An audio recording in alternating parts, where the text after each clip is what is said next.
had some things kind of going on that I just needed to not think about so much.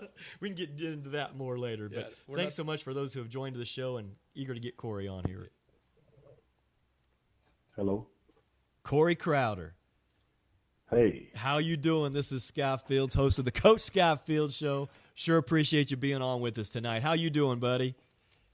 I'm doing all right, Scott. I can't complain. I was watching a little bit of that Golden State-Houston game, and I decided I need to get out of there and come in here and talk to you. Well, let me ask you this real quick, just for the viewers who are ping-ponging back and forth. What did you see so far in the first few minutes of the game? Because we don't have it on here at the studio. I saw that Golden State is rocking and rolling, and I think Houston's in trouble.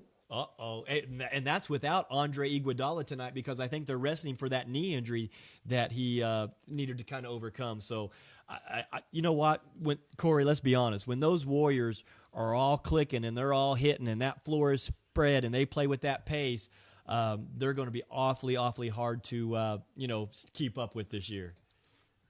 I tell you, I'm a Jazz fan to heart, but to see that crowd get like that and Golden State, and then those guys come down and hit one of those big threes right when the crowd expects them to, that's why I watch them. I love seeing that. Hey, and Corey, let's be honest. You played in front of one of the best crowds in the NBA right here in Salt Lake City, because I feel like our crowds are as good as anybody in the league. Do you agree?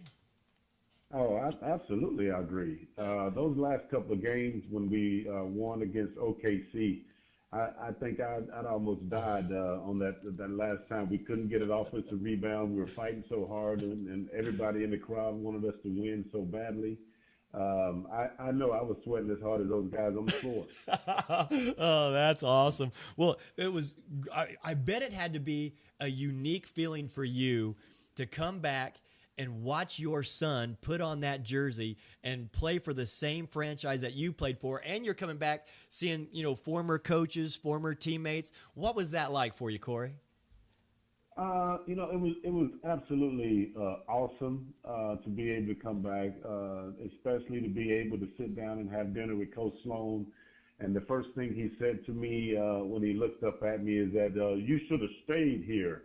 And I had to explain to him that, yes, I should have, but in that whole process, Scott, I went over to Europe, met a French woman there. I got 3 beautiful little girls, and I don't think I'd trade that for any fame or money. There you go. That's right. Hey, being a family man and finding the right individual to share your life with is something that is truly a blessing. So congratulations on that. Coach Sloane is a wonderful man and fun to be. Frank Layden and guys that you were around with, and some of the teammates that you were able to play with. It had to be phenomenal coming back and catching up with those guys. Well, it most certainly was, and I had to share with Coach Sloane one of the stories that as a rookie they play those rookie games on you. You have to carry luggage and get donuts. But the one that sticks out in my mind was Coach Sloane's right knee was kind of bad. And we didn't have our own plane at the time, and he'd always get that very last seat in first class on the left-hand side, the aisle seat, so he could stick his leg out.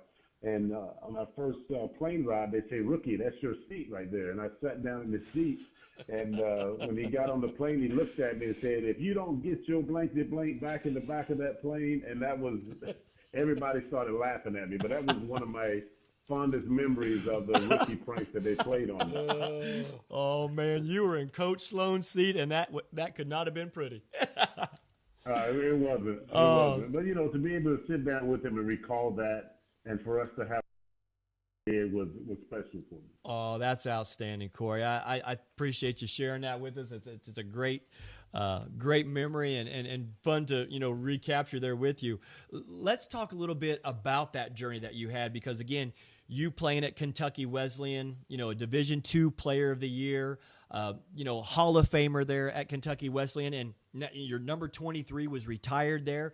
What was that process like, going from Kentucky Wesleyan, where you obviously worked extremely hard, showcased your skill set, and then trying to get into the professional ranks?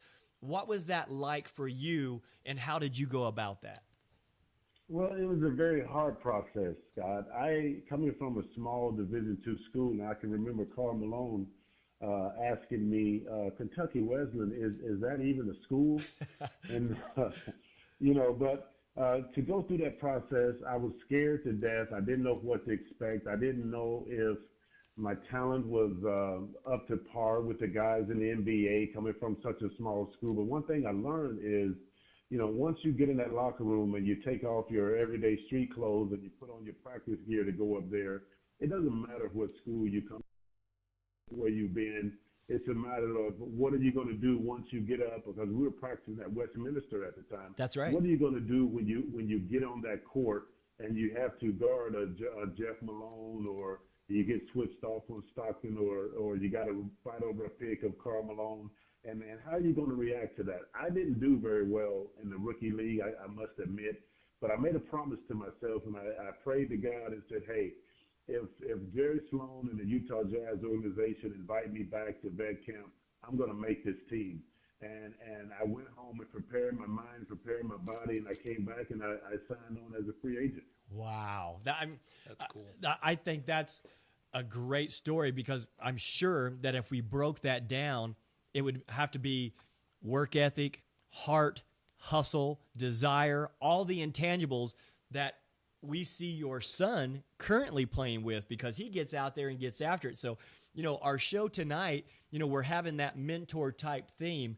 And with you being able to play in the NBA for a short time, and then what was it like having your son, and when you noticed that he started to have a skill set and a passion to play basketball, how were you able to kind of guide him and lead him? And, of course, not so much coach him up, but be that father figure and mentor and role model for him, and kind of help guide him through some of the obstacles you had to overcome without that type of guidance?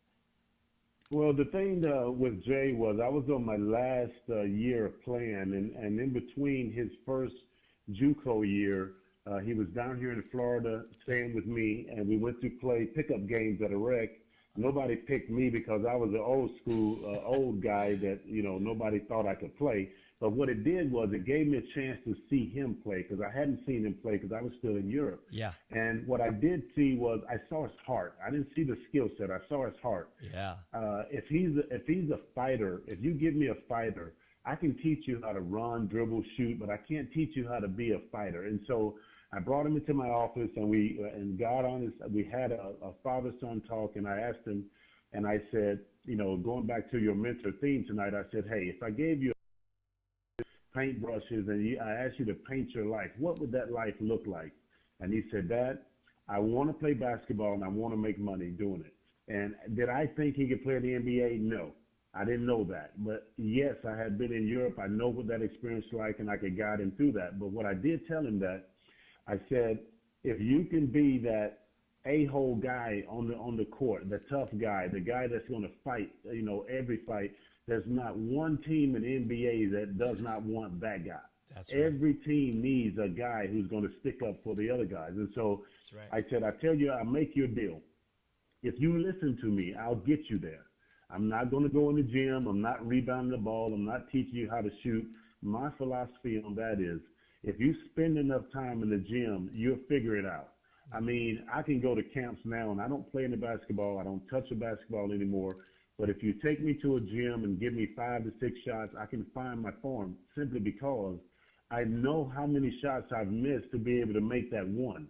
And that's what I tell kids nowadays is, if you give me 2 kids, 6'5", 200 and equal ability, the only way you're going to be able to tell the difference is the guy who put the most time in the gym is going to be the guy that succeeds. I love So it. for anybody who's out there listening and you put your kid on the pedestal, if you're going to tell them how good they are instead of letting them show you how good they are, it's going to be a hard landing for them. Oh, That's great great advice, Corey. I like that. And I hope my son is able to listen to this, because he too, like yourself, a great player at the Division II level, runner up to Player of the Year. And I see the heart and tenacity that he also plays with. Now, he's not 6'5", 6'6". He's only 5'10", super cat quick, but I see that heart that he has within him, and that's what I appreciate. And he's definitely a gym rat, so he's putting in the time and doing the things that he needs to do. So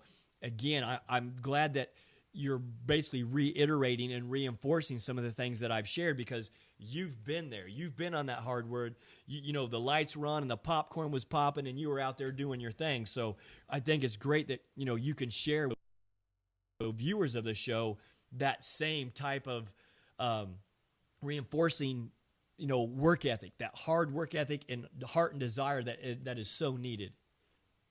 Well, the one thing that they got to understand is that, you know, you may have averaged, like I did, I averaged 22 points a game, but coming to the Jazz, that was not going to be my role on that team. That's right. So as a professional, everybody has a role. LeBron James is going to be the everything on the Cleveland Cavaliers. Yeah. Jay Crowder is going to be a tough guy defender who knocks down the three. Yep. Rubio is going to be the guy that sets everybody up, takes his open shots. Donovan Mitchell is going to be a dynamic player. He's going to score. He has the score for us to win. Yeah. Joe is going to be able to do what Joe does as far as penetrate, kick, shoot the spot up three, and Rudy's going to kill everything that comes around the rim on the offense and defense. That's right. So, and saying that, you have to understand, what are you great at? I was a great defender. I was a great defender because I love to be able to stop the best player on the other team, because I knew if I did that, our chances of winning were better. And so if the kids are out there listening, do not go in the gym thinking that you're going to be the next Michael Jordan. It's so great, but don't beat yourself up. Just be able to be a great shooter or a great dribbler or a great defender. Yep. Find out what you're good at and then practice that and be great at it. Corey, I love it.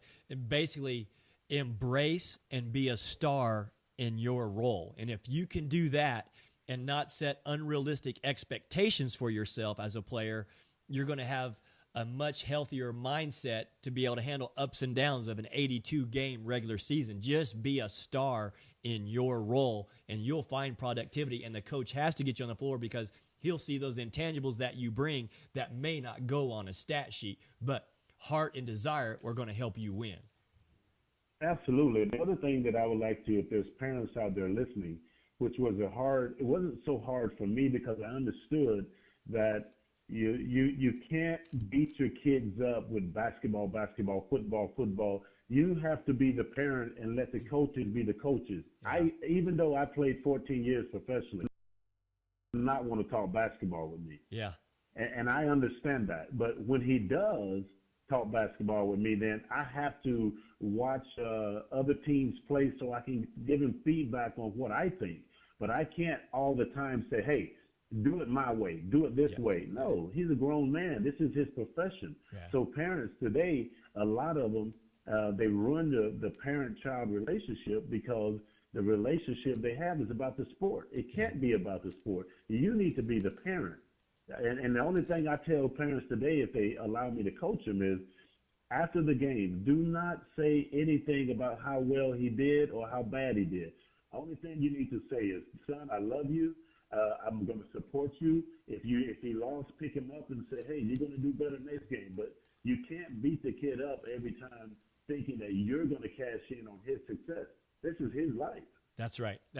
Corey, I love that. And if we could edit and take an excerpt of this show and repost that right there is a juicy golden nugget. And I appreciate you sharing that, because I whole heart that is the way it should be. Yep. Parents, if they can be there to fuel the emotional fuel tank and be there and be the supporting individual, that will carry and go a lot further with the life and the life skills and life mentoring, because sooner or later basketball is going to end for everybody. So I love that that's what you're doing, and that's your approach, and that's how you give back to the game by working with players, but also working with parents and also educating the parents. So I applaud you for that, my friend, and so continue that great work. Thank you. You got it. Well, let's also talk too. I guess you do some also working with players and kind of setting them up for financial independence and financial freedom. Talk a little bit about that and some of the things that you do. Well, the NBA put me on the road a couple of years ago. I taught financial literacy to 10 D-League teams and 4 NBA teams where coming from a guy who played and now the guy who's on the outside of a father, athletic child who's playing professionally, I just don't want these kids to go down some of the same roads as I did and some of the same roads as other ex-athletes. Right. And I just try to give them common sense information that they can understand so they can make better informed decisions. I don't tell them where to put their money. I just want them to understand that you're playing up against a number. That number is 80%. 80% of professional athletes across the board, I don't care which sport you're playing, most of us end up broke. And the reason we end up broke is because we don't understand how money works. We understand how to spend it, but we don't understand how money works. And for me to be able to speak to those guys, the first thing I realize is if I come into that meeting and I have on hard bottom church type shoes, dress shoes, I've already lost them. I had to dress down and be on their level. And then the next thing that comes out of my mouth is what's going to keep them, engaged in what I'm saying. And so I look at those guys and I remember being in those meetings and I was them. Guys, when I step in front of them and I say, I know exactly what you're thinking. You're thinking about some hot girl you met in the club. You're thinking about getting your tattoos finished, or you're thinking about those shiny rims you want to get on your brand new car. And I understand that. But if you can give me 15 to 20 minutes of your time, take some good notes. If I can get them to ask me questions at the end of me speaking, I know that they heard me. There you go. 9 times out of 10, it takes 1 or 2. And then after that, the questions begin to flow because I know that they have questions and they know they do. It's just they get scared when they're in that setting that they don't want to say something that's wrong. And I tell them that the only wrong question that you've ever asked is the one that you don't ask. There you go. That's right. Corey, I love that because to me, that's powerful and that's empowering.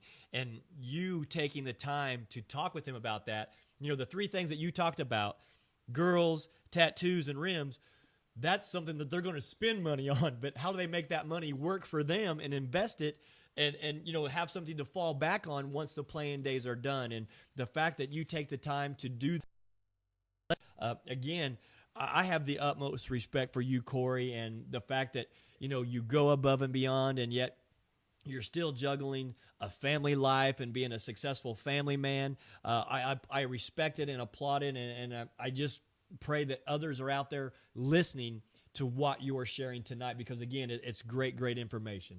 Yep, good stuff. Well, most of the time, they won't come around on the first go around, and then maybe a year, maybe 6 months down the road, you get a phone call and say, "Hey, Mr. Crowder, I remember that thing you said about this or that, insurance or investments or family and money and girlfriend and money and baby mama and money, and can you reiterate a little bit more to explain to me so I can have better understanding?" Because everybody wants their kid or the boyfriend or the husband to make it. And one of the big casualties of all that is that relationship is going to fail if people are in it for the wrong reason, all the way down to parents. That's right. And so what I try to tell the parents is, yes, that's your kid, but he doesn't let him do for you, but don't assume or make him do stuff like that because then you're going to ruin that relationship you have with your child. Oh, Corey, I'm telling you, we got to have you back on the show again because, again, this is a twist that we haven't had this kind of knowledge or expertise shared. Yeah. And the fact that you're taking the time to do this from your own schedule is so empowering, and I appreciate you. I'm inspired, and man, do you have any other last-minute comments that you would like to leave with our viewers and listeners tonight? Well, I'm so happy that Jay is there with the Jazz. I think the organization is doing a wonderful job. I think Dennis Lindsay and David Morway are leading the team in the right direction. I think they have a very special group of guys that are selfless people, and those are the type of players that you want to be on. I think they're going to do a great job at whether it be adding a couple of more pieces to the team. next year, I think I'm more excited than the players are. I had a wonderful time getting to know the city of Salt Lake again. I hadn't been back in 20 some odd years. I had a wonderful time rekindling with some of the people that are still in the organization, and I don't think I could have dreamed it up that I'd have to be able to go back there and work out at the practice facility when I come in and visit Jay and go to games. And I just want to thank them for the way they treated me, and more importantly, thank him for welcoming him there and letting him be a part of the organization. Oh, that's outstanding, my man. And listen, when you get back out this way, would love to connect with you, go out and have dinner or lunch, or even if it's just, hanging out, catching up. Would love to do that. And, hey, we need to get out there and do some fishing and hunting together, too, because I see some of your Facebook stuff, too, and you're out there doing your thing. And, hey, that's some good stuff right there, buddy. We connect there. Well, Scott, I'm trying to catch up, man. Playing basketball, it only allows you to do so much. So now that I'm not playing, I'm trying to find out what other interests that I have in life, because I gave basketball everything I had. Yeah. And that's one reason that I don't go and play around or play pickup games, because I can't do that for fun. So now, yes, I'm trying to get into hunting. I've always been an avid fisherman. And so I'm trying to do things that I want to get excited about again. Well, that's one thing that I appreciate my father. My father had me outdoors, after baseball games, football games, basketball games, and he taught me fishing and hunting. And I'll tell you what, it's great to have that to fall back on, because there's something, it's very therapeutic to get outdoors and enjoy the peace and beauty and serenity. And I'm a venison eater, so I'm not wasting. I'm kind of like you, and I see you holding up those big bass that you're catching down there with your kids in Florida, so I'm a little jealous of that. Well, you know what? You ever get down in this area, I'll be more than happy to take you. But I'm going to hold you to that, taking me hunting out in Utah, okay?